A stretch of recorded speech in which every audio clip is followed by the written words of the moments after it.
Sir வணக்கம் sir. Sir நீங்கள் அந்த ஃபார்ம் ரோலில் வந்து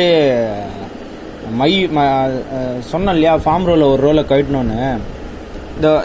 இது இது இது வந்து கீழ் ரோலு, இது நடு ரோலு, இது மேல் ரோலு, சரிங்களா? இது 3 ரோல் இருக்குது. இந்த 3 ரோலுக்கு கீழேயுமே இந்த இடத்துல ஒரு கம்பி இருக்கும், 1 2.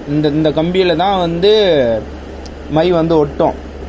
ஸோ அதனால் வந்து இந்த கம்பியில் வந்து இந்த ரோலருடைய டயா போய் இதில் படும், உள்ளுக்குள்ளே படும்போது என்ன ஆகுது, அந்த மையெல்லாம் ஒட்டி ஒட்டி அப்படியே மாஸ்டரில் இறங்கும்.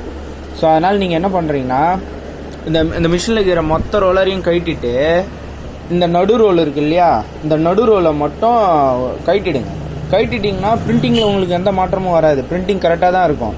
ஆனால் இதை கட்டிட்டிங்கன்னா உங்களுக்கு வந்து அந்த மாஸ்டரை வந்து ரிவேர்ஸ் எடுக்கும்போது மையாகும் இல்லையா, அந்த மை சுத்தமாக வராது. 1.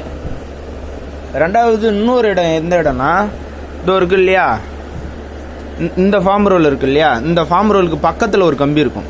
இதோ இருக்கு இல்லைங்களா, இதோ உள்ள ஒரு கம்பி. நான் உங்களுக்கு கரெக்டாக இருக்கான்னு தெரில, பாருங்கள்.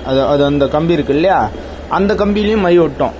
நீங்கள் 3 ஃபார்ம் ரோலையும் நல்லா கழட்டிட்டு அந்த பக்கத்தில் இருக்கிற ஸ்டேவை வந்து நீங்கள் நல்லா க்ளீன் பண்ணிங்கன்னா உங்களுக்கு அந்த பிரச்சனை சரியாயிடும். இது மட்டும்தான் அந்த மிஷினில் வந்து மை ஒழுவுற ஒரே ஸ்பாட்.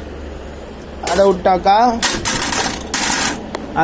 இது இருக்கு இல்லையா, இந்த ராடுக்கு இந்த கார்னரில் வந்து மை ஒட்டும். இது பாருங்களேன், நம்ம இதில் பாருங்களேன், இது பாருங்க, காஞ்சி போச்சு. மை ஒட்டி இந்த கார்னர்லேயும் மை அதிகமாக பிடிக்கும். ஸோ அதையும் பார்த்துக்குங்க. இந்த இடத்த நீங்கள் சரி பண்ணிங்கனாவே உங்களுக்கு வந்து மை வந்து ஒழுவாது.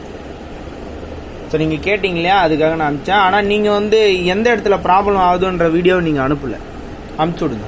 தேங்க்யூ. பார்த்துட்டு இது ஓகேவா இல்லையான்னு சொல்லி எனக்கு மறுபடியும் கால் பண்ணுங்கள்.